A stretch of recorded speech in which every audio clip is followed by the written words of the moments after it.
Nations cannot unite, only people can unite. Michelantonio Celestino Onofrio Vaccaro, Tony, was born in Pennsylvania in 1922. Orphaned by the age of 4, Tony was moved to Bonefro, Italy, to be raised by a cruel and abusive uncle, who nevertheless introduced him to photography. When World War II broke out, the American ambassador in Rome ordered Tony to return to the United States. Reunited with his sisters, Tony finished high school in New Rochelle, New York. Bertram Lewis, Tony's high school teacher, encouraged him with an apprenticeship in photography.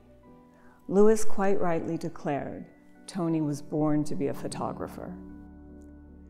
In 1944, at the age of 21, Tony was drafted into World War II, and he landed on Omaha Beach 6 days after the first invasion.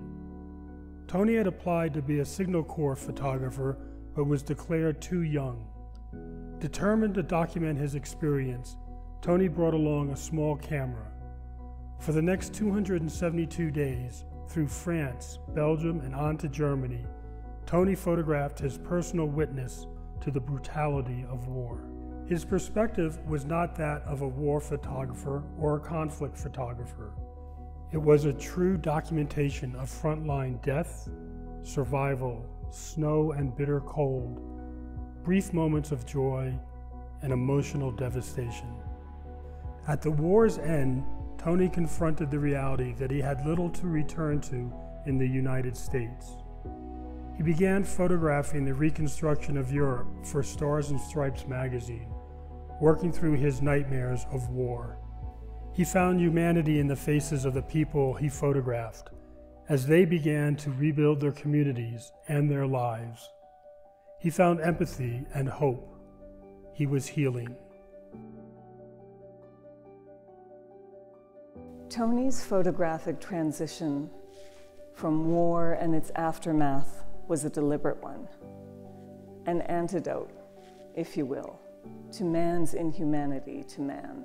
Tony focused his lens on those who gave the world something of value: artists, architects, composers, politicians, and especially beautiful women.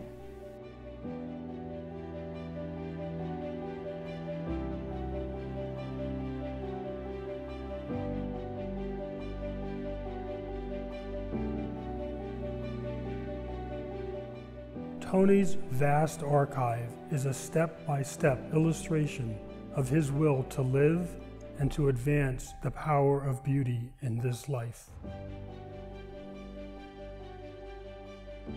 Patience. You have to wait for the right moment. This is it. This is not it, not it, and then something happens and bang, and you click at the same time. You coordinate what you see with what you do. To do this at the right time, Maria, look at me. To do this with what's here, that's the trick. When you do it right. And that's why very often I was the best photographer, because I waited for the right moment